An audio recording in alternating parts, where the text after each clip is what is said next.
Apple just dropped a $599 MacBook. Not a typo.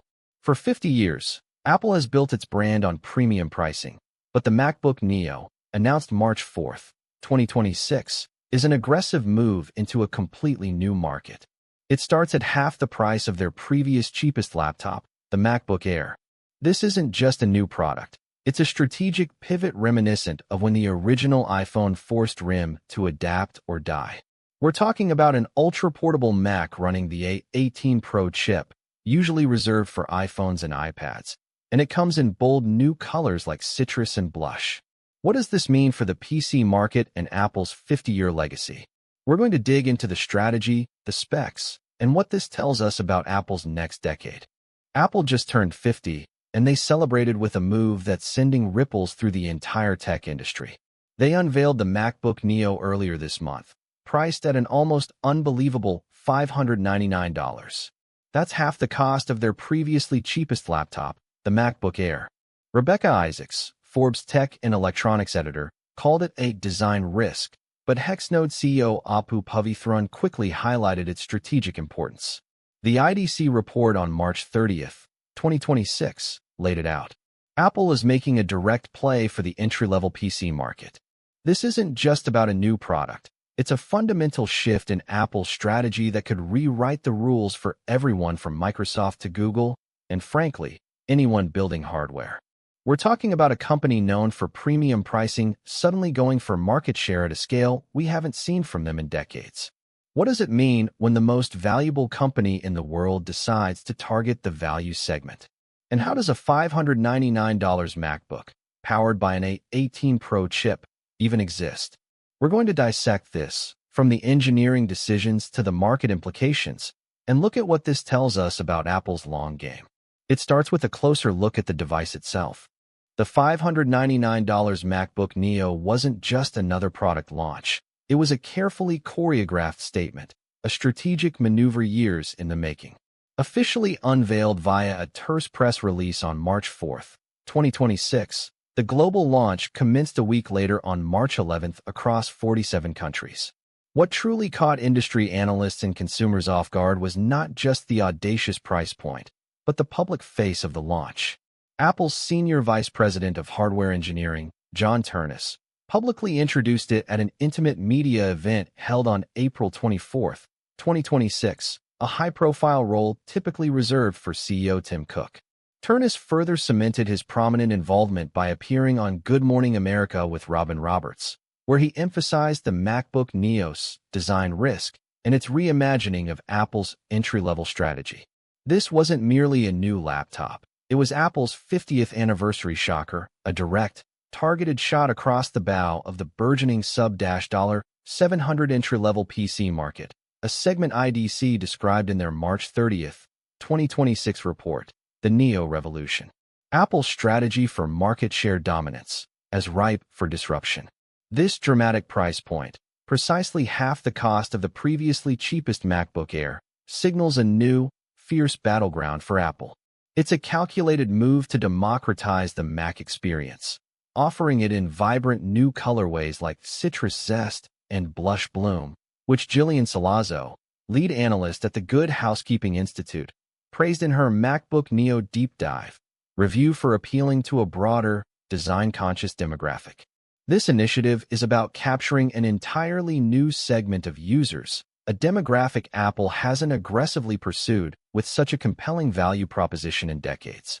And what's inside this revolutionary machine is equally groundbreaking. The most radical shift, and the core enabler of that groundbreaking $599 price point, is undoubtedly what's humming inside. The MacBook Neo is the first Mac ever to embrace an A-series chip, specifically the Apple A18 Pro, directly transplanted from the iPhone 16 Pro Max.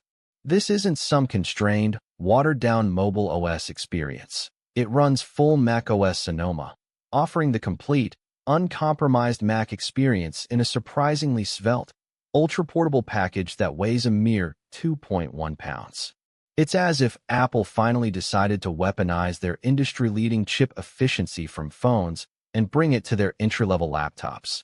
And the result is a performance per dollar ratio, particularly in benchmarks like Geekbench 6, that we simply haven't seen from them before. Beyond the internal architecture, Apple also made some remarkably bold aesthetic choices. The Neo entirely breaks free from their traditional muted palette, introducing vibrant new color schemes. Jillian Salazzo, a senior product engineer at the Good Housekeeping Institute, highlighted her favorite as the strikingly cheerful citrus option, with the elegant blush coming in a close second, alongside classic silver and a deep indigo. This isn't merely a marketing gimmick. It's a clear signal that Apple is targeting a new, perhaps younger and more expressive, demographic. Underneath those colorful exteriors, you still get a durable, precision-milled recycled aluminum unibody design housing a stunning 13.6-inch liquid retina display, capable of supporting 1 billion colors and reaching 500 nits of brightness. For storage, you have two options. A 256GB NVMe SSD for the base $599 model, or a 512GB version that includes integrated Touch ID in the power button for $699. This strategic modularity at such an accessible entry-level price is another crucial move, providing flexibility without pushing the price point into traditional MacBook Air territory. This isn't just about selling a cheap laptop. It's about strategically disrupting the entire entry-level PC market. The $599 MacBook Neo wasn't just another product launch. It was Apple's meticulously calculated maneuver to fundamentally disrupt the entire entry-level PC market. A comprehensive IDC report, specifically published on March 30, 2026, explicitly highlighted this MacBook Neo strategy as a direct offensive targeting an entirely new, untapped demographic for Apple. Priced aggressively at $599 for general consumers, or an even more compelling $499 for verified education customers, the Neo instantly democratized access to the macOS ecosystem for a vast, underserved pool of university students, K-12 institutions, and budget-conscious consumers who previously found Macs unattainable. Apu Pavithran, the astute CEO of Hexnode, quickly observed how this unprecedented price point would compel IT departments across various sectors to completely overhaul their traditional procurement strategies, shifting away from aging Windows machines or more expensive Chromebook fleets. This breakthrough price is primarily achieved by leveraging the high-volume A18 Pro mobile processor, the very same silicon powering the flagship iPhone 16 Pro Max. This strategic component reuse allows Apple to realize substantial cost efficiencies compared to relying on traditional Intel x86 architectures or even their own custom-designed M-series chips typically found in other Macs, like the MacBook Air M3. It's a classic Apple playbook move, repurposing an existing, mass-produced, and highly optimized component to dramatically drive down the bill of materials for a new product category. Incoming Apple CEO John Ternus appears to be skillfully steering the Cupertino giant towards a broader portfolio of more affordable hardware, with the Neo serving as a prime, market-defining example of this strategic pivot. Gene Munster, the venerable managing partner at Lou Ventures and a longtime Apple analyst, even boldly predicted the device could boost Apple's overall annual revenue by an additional 1 to 2%, translating to billions, underscoring its profound importance beyond mere unit sales. This aggressive and highly strategic pricing has clearly resonated with consumers and institutions alike, leading to an explosive market reception and soaring sales forecasts that have already exceeded initial internal projections by 30% in its first quarter. The MacBook Neo didn't just launch, it exploded onto the market. Officially dropping on March 11, 2026, the device sold out its entire initial allocation within 48 hours, pushing delivery estimates for late adopters deep into May. This wasn't merely a strong start. It was what Kyle Barr, writing for Gizmodo on April 21, 2026, in his piece, Apple's Risky Bet Pays Off, called ludicrously successful. Apple CEO Tim Cook, during the Q2 2026 earnings call on May 2, confirmed that the entire Mac lineup achieved significant uplift post-Neo, though he kept the exact unit sales numbers for the Neo famously close to the vest. Initially, Apple's internal sales forecast for the Neo, codenamed Project Athena during development, was a robust 7 million units for its first fiscal year. However, the sheer, unprecedented volume of pre-orders and early demand forced the Cupertino giant to quickly revise that upward to an ambitious 10 million units annually, a clear testament to its immediate and widespread impact.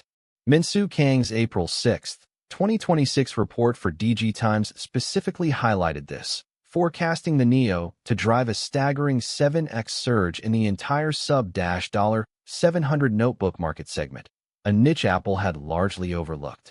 Within its first 3 weeks alone, the Neo captured an impressive 23% of Apple's total notebook sales volume, according to Context, a leading global market intelligence firm.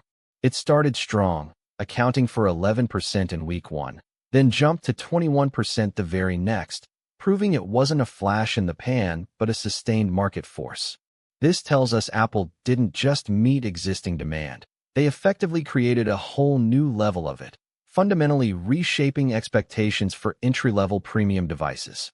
The Neo's legacy isn't just about unprecedented sales figures. It's about fundamentally reshaping Apple's product strategy and future market positioning.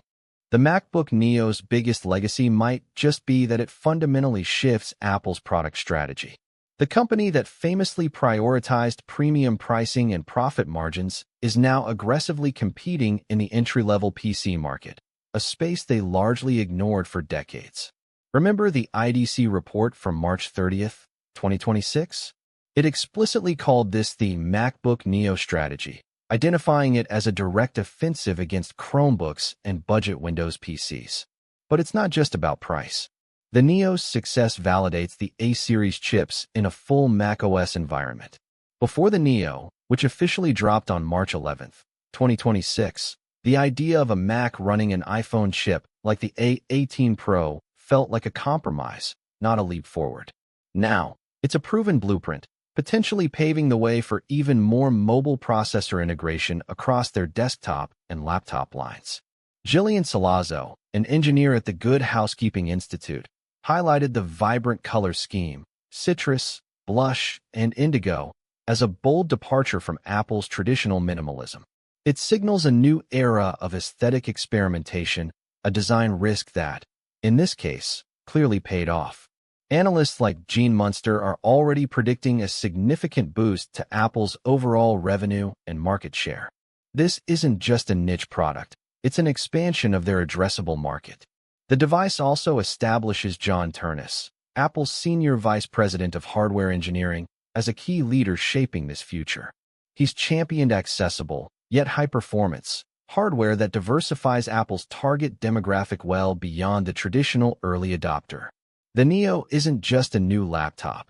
It's a redefinition of what an affordable Apple product means and what Apple itself can be. What the MacBook Neo ultimately represents isn't just a new product SKU.